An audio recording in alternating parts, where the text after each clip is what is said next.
Okay, we can start. First of all, nice to see you again, guys. And I share agenda today.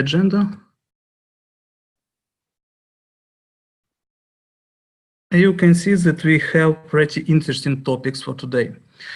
And according to our agenda, first presenter is Alex, who is architecture of GraphQL from core, and he share information about mutation prototype type. Alex, please share your screen.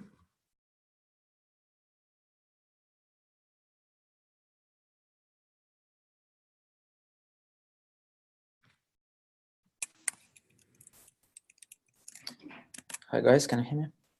Yes. Okay. So in scope of this mutation prototype, I was able to create test module with GraphQL Web API functional tests. And you can see that in schema now we have, in addition to query, which was available previously, now we have mutation.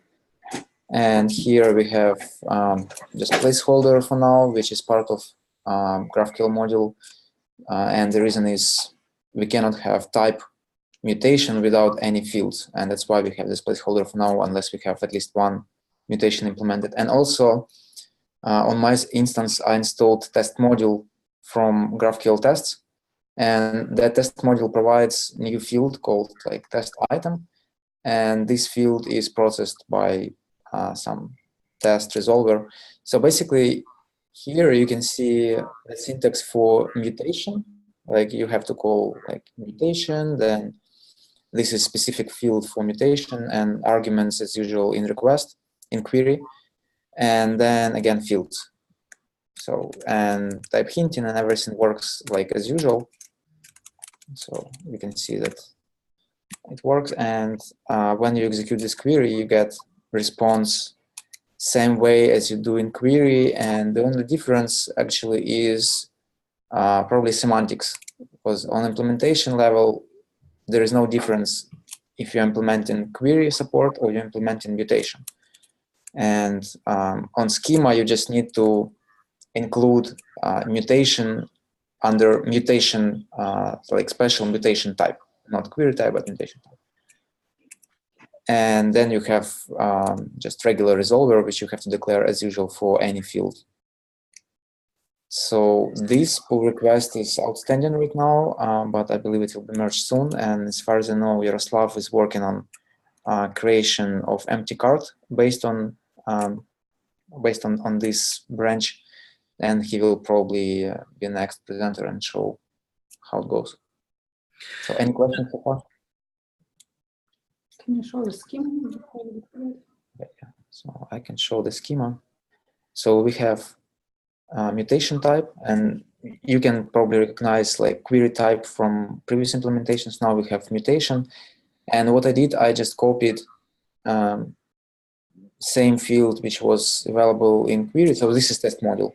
I copied it with the same resolver, so you can see that resolver is identical. And I introduced mutation item just to make sure that new types are processed correctly, even if they're declared just for mutation, not for query. So, and resolver, as I said, it's just regular resolver. I didn't even change it from query. We can check this one. So nothing special here. And extension also works. So I tested extension from different modules like schema extension, and there's no problem. So you can notice that mutation item contains in this schema just 2 fields, but on my instance it contains like 3 fields. In addition to those 2 fields, it contains integer list field, and that integer list field is provided by another module, by this module.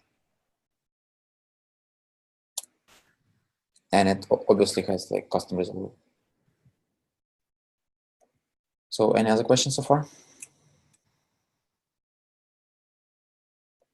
Is there anything specific to persistence of the mutations? Like when one of those fields resolved, who will be handling that? So as far as I understand, there is no difference. It's just semantics. When you implement mutation, you do it the same way as you did for query resolver. You implement mutation resolver in the same way.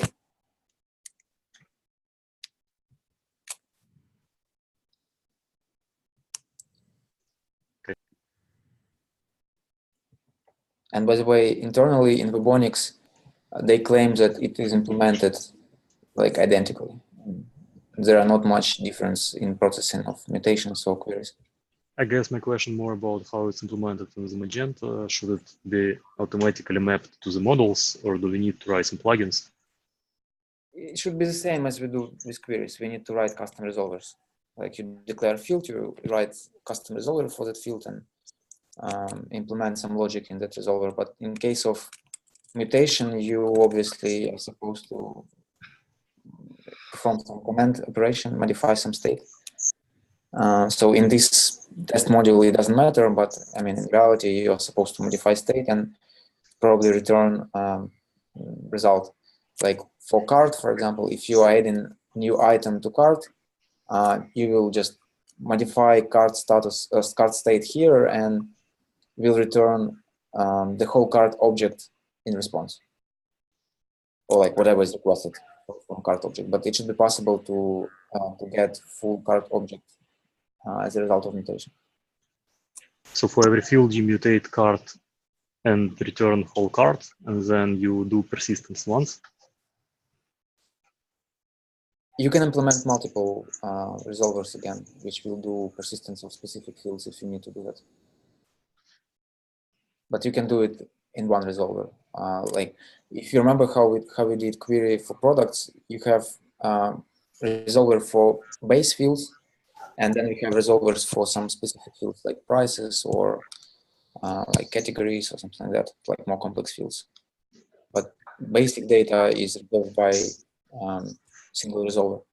And when we implement persistence layer, it will be, again, resolved, like most of the fields will be resolved by main resolver by converting GraphQL query directly to SQL query, and the rest of the fields, like some complex relations, will be resolved by custom resolvers.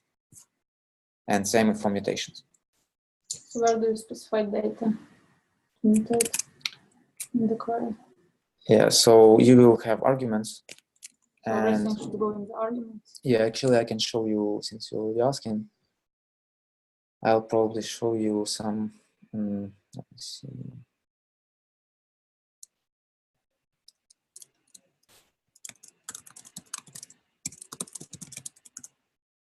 Some schema that we are working on for cart right now. Here, let's see. Yeah, I think it's that one. No, it's not. But it should be somewhere here, I suppose. Cart items. Yeah. So this is, by the way, maybe I can also show you this one. It's not part of the agenda, but still, we are working on proposal for cart schema, and you are welcome to participate and leave your feedback on this task. So we are not implementing yet, but we are on the stage of grooming. And you can see, like, for example, how we're proposing to add cart items to the cart. So you will have like cart ID, and then you will have items. And again, all declarations here are identical to how would you do this in query. So you have some GraphQL type, which you declare somewhere in schema, and it's a cart item. And then you have references like to custom options, to configurable, etc. So all data for mutation, like you do it in REST in post body, for example, put body. So here you do it in arguments. And response type here, as I was mentioning, is cart. So you should be able to potentially get any field from cart that you need for your implementation. Yep. So any other questions?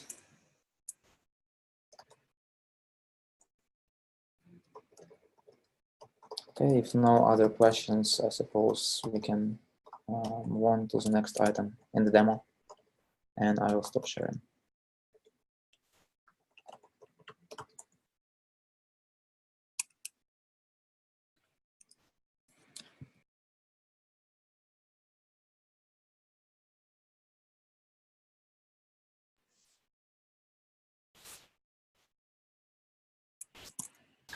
Guys, sorry, I have some problem with microphone. Thank you, Alex. We can continue. And next, our presenter is Yaroslav Rogoza. New week and new story from Yaroslav. Please. Yeah, hey guys. I just want to clarify one point. So just for people who are not familiar with mutations.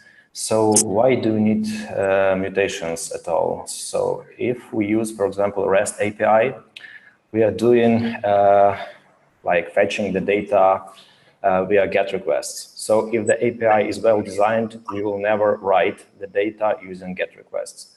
We use post, put, delete requests for this purpose. So we have separated the data reading and data writing by the request type. And within the scope of GraphQL, we have query for reading the data, and we have added mutation for writing the data or for changing some state on the server side. So that's why we need mutations in general. So there is a task that requires creating a new like entry point or function for creating an empty card. And the main like precondition here is if the customer is logged in, he should retrieve the shopping cart ID after it's created, and if it's a guest, the cart ID should be hashed. So it's a standard Magento functionality. We can use like interfaces for this purpose, and the work is still in progress, but I will show you the results. So we already have like mutation root here, so we can call it now. And we can use create empty card. It's already there. So currently I'm performing this operation as a guest, and I have the hashed card ID as a response. And we can test the same with the logged in user. So let me write some magic here.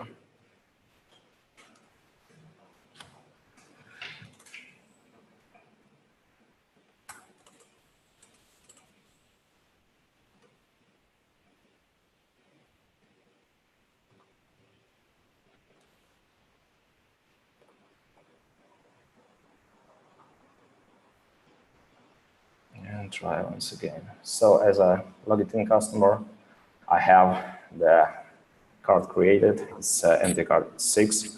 So when we check the codes table, we see that there is one new record. It's for guest card, so it's been regenerated every time when guests request a new shopping cart. And as for the logged in user, we have a shopping cart with entity ID 6, which was created previously, so it will not be recreated once again. So that's all at this stage. I'm going to cover this functionality with API functional tests in the nearest future. So if you have any questions, please let me know.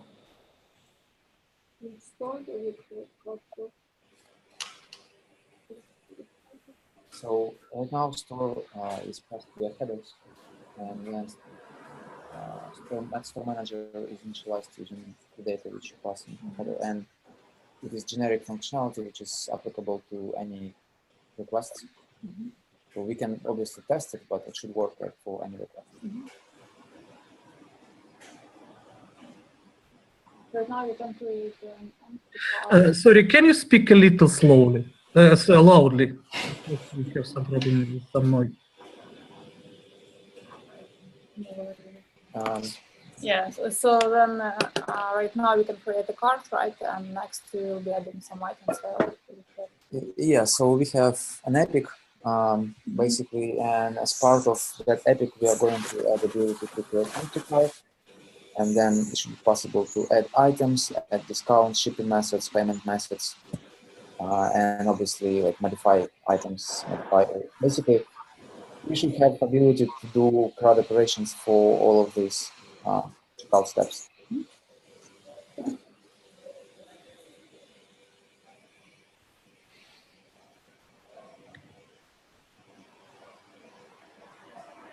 Any other questions? No? Okay, thank you, Yaroslav, for the great presentation, and we going to the next point. And next, our presenter is Alexander, who have proposal about GraphQL API improvements related to PWA. Yep. Hi, guys. I'll not present anything. This will give us our thoughts. We're working together with Artem last time very closely with Magento team on PWA Studio. We have multiple meeting there, and we came to the point that we start to develop the Venia team for that. And this team is kind of front end, which will be connected to Magento via the GraphQL.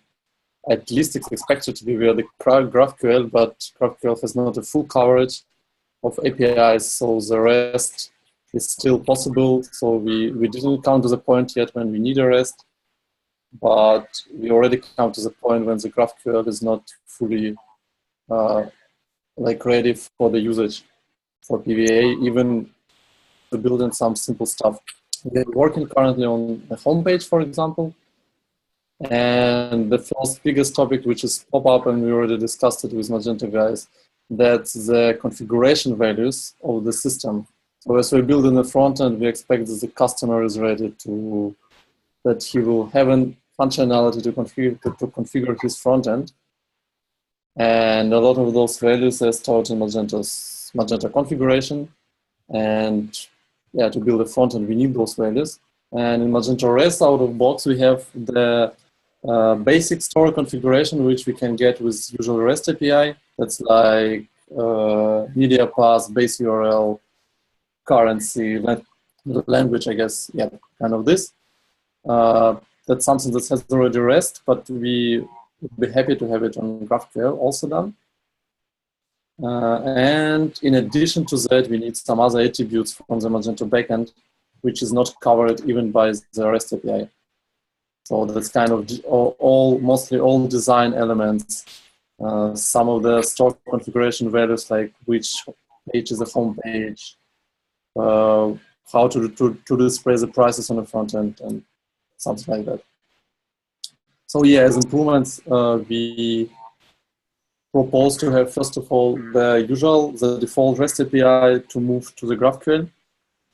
And the second point, to think about to creating a new API for the usual store configuration.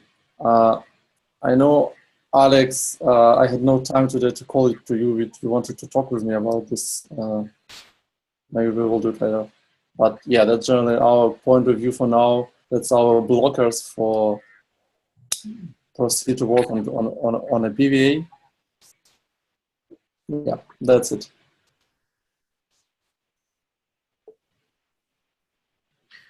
So, Alex, what do you think? Do we need some additional meeting and groom this proposal and create according stories for these tickets? You mean me, Alex, or not?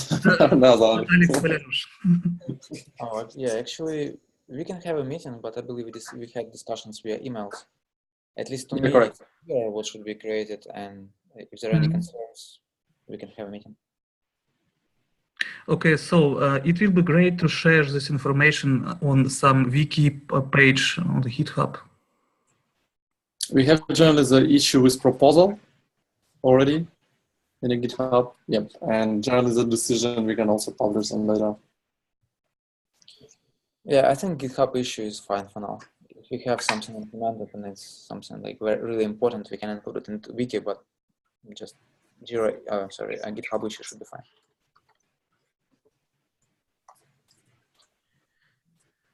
Okay, Alex, do you have something else?